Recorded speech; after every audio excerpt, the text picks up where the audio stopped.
오늘 성령의 사람 14번째 시간은요. 영적 자만을 버릴 때 성령 충만이 임한다 라는 제목으로 말씀을 전하도록 하겠습니다.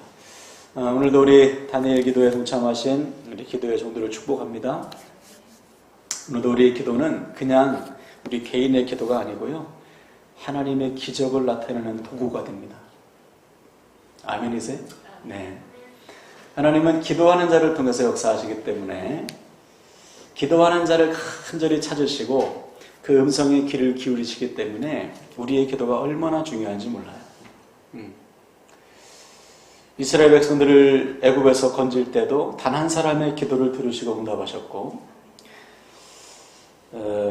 지금도 세계 곳곳에서 기도하는 기도의 종들을 통해서 하나님은 이 세상을 구원하고 계십니다.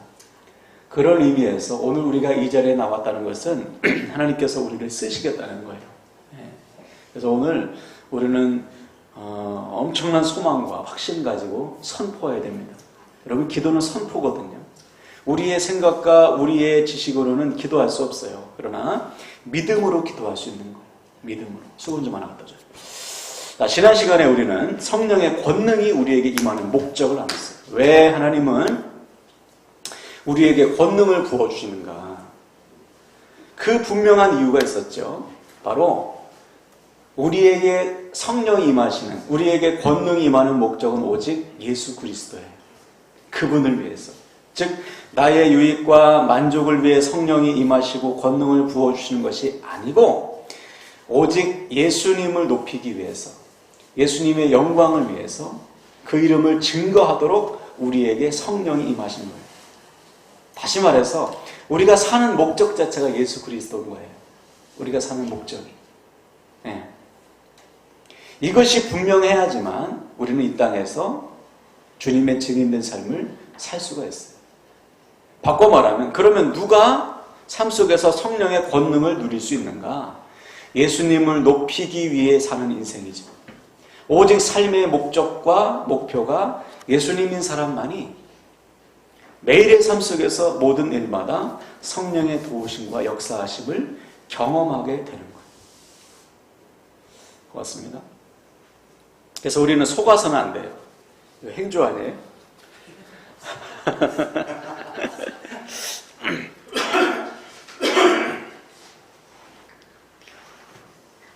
뭐든 닦으면 되죠. 사탄은 우리로 하여금 끊임없이 목적을 상실하게 만듭니다. 바쁘게 만들고 자기중심적인 삶을 살게 만들어요. 나를 위해서, 나의 만족을 위해서, 나의 유익을 위해서 사는 것이 이게 행복이야. 그것이 복된 삶이지 착각하게 만들어요. 절대로 그렇지 않습니다.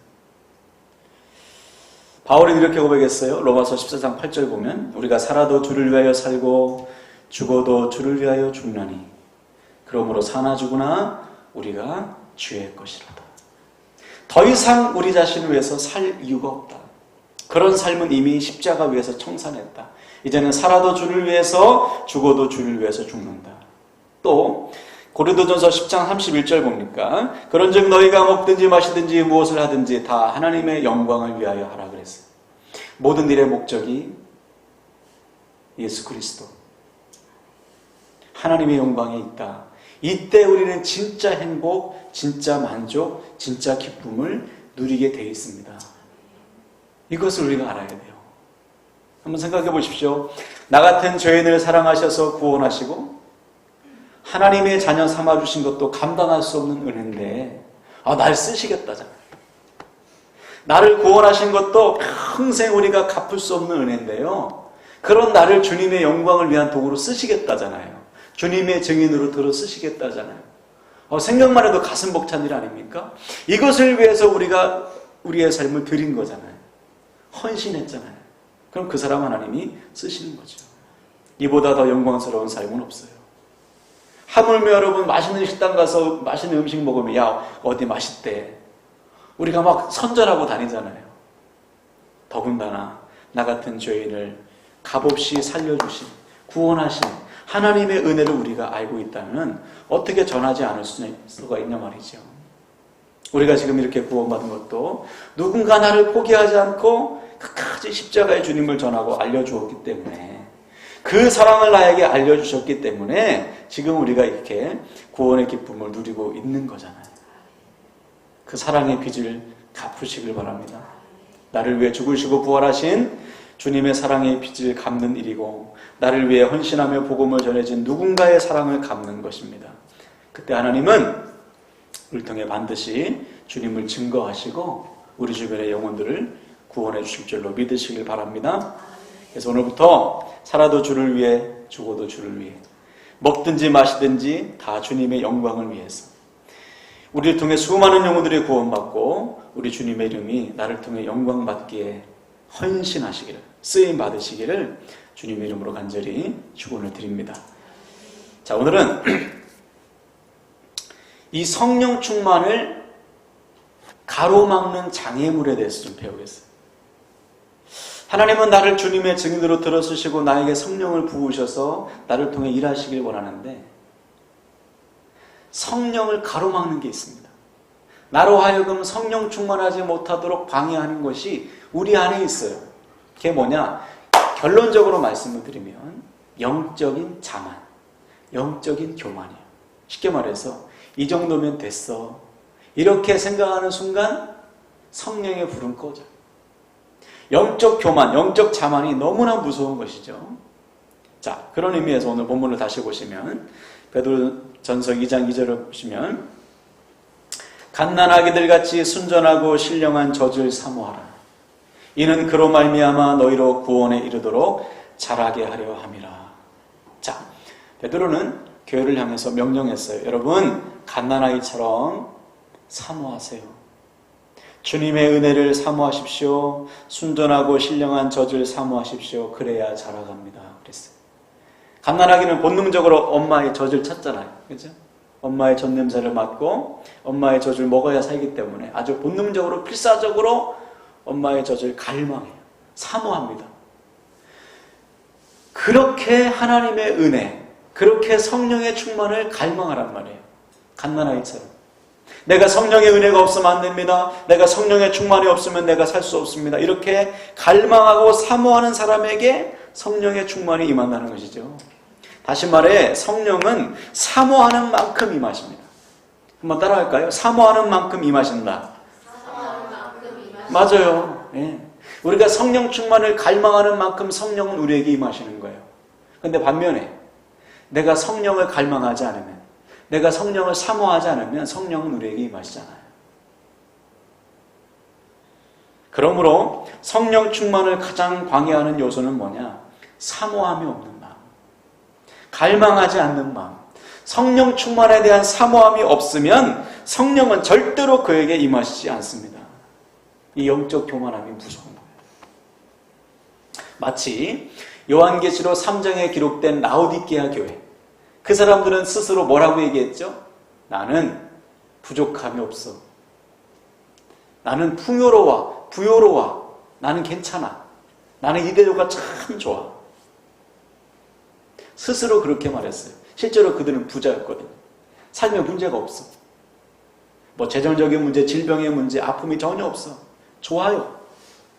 그러나 주님께서 보실 때는 어떻지요? 영적인 벌거숭이에요. 영적인 눈이 멀었어요. 네. 영적으로 바싹 말랐어요. 죽기 일보 직전이에요. 그런데 자기들은 괜찮다는 거예요. 영적인 교만이 이렇게 무서운 것입니다. 영적인 자만이 들어오면 스스로 나는 부족함이 없다고 말하는 순간 성령의 불은 꺼지는 거예요. 성령께서 임하실 수가 없는 것이죠. 당연하지 않습니까? 구하지 않는데 어떻게 임하겠어요? 주여 성령께서 나에게 임해주세요. 이렇게 외치지 않는데 어떻게 임하겠어요?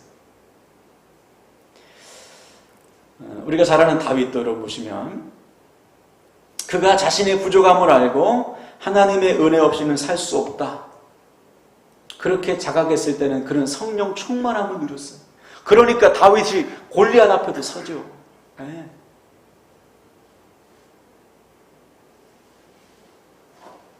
그런데 그가 영적으로 교만해졌을 때, 하나님의 은혜 없이도 괜찮아, 이 정도면 괜찮아, 이 정도면 참 괜찮은 사람이지, 나 정도면 괜찮은 믿음이지, 이렇게 자만하는 순간 어떻게 됐습니까? 간음죄를 저지르고 살인죄를 저질러요. 그때가 어느 때였죠?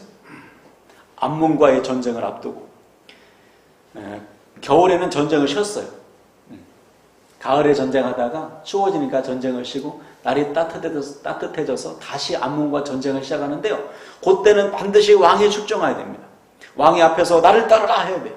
근데 다윗이 계산기를 두드려 보는 거예요. 계산기 두드려 봤더니 자기는 안 나가도 될 것 같아요. 왜냐하면 암몬 정도는 그냥 이겨요. 그래서 모든 전권을 요압에게 맡기고 자기는 어떻게 했어요? 왕궁에서 주여 도와주세요 기도했나요? 아니요. 실컷 자는 거예요. 그냥 낮잠을 늘어지게 잤어요. 영적으로 자만했어요. 하나님의 도움을 구하지 않고 하나님께 기도하지 않고 암몬 정도는 괜찮지 뭐. 기도하지 않아도 하나님 도움 없어도 내 힘 가지고 되겠지. 그리고서 자는 거예요. 진짜 전쟁을 이겼잖아요. 그런데 어떻게 됐습니까? 실컷 자고 나서 뭐 했어요? 간음하잖아요. 그것으로 끝나지 않죠. 영적으로 완전히 잠들어 버려서 눈이 멀어서 간음죄를 저지른 다음에 또 무슨 죄를 저질렀습니까? 살인죄까지 저지르잖아요. 간음죄, 살인죄 저지르면서 다윗이 예배했어요. 기도했어요. 그런데 전혀 양심의 가책이나 회개함이 없는 거예요. 영적 교만이 이렇게 무서운 거예요. 성령의 불이 꺼져버리니까 양심이 다 굳어. 괴로워하지 않는 거예요. 이렇게 무서워요. 영적 교만이. 이처럼 영적으로 자만하는 순간 그 인생은 반드시 무너져. 자기 영적인 상태를 보지 못해요. 하나님을 찾지 않아요. 그러다가 다윗처럼 무너질 수밖에 없는 거죠. 또 한 가지 예를 들면 여러분이 잘 아시는 여호수아. 여호수아는 하나님 앞에 겸손한 사람이었어요. 그는 교만하지 않았어요. 실제로 모세 밑에서 군대 장관이었지 않습니까? 싸움에 능했어요. 모든 전쟁에 앞장섰습니다.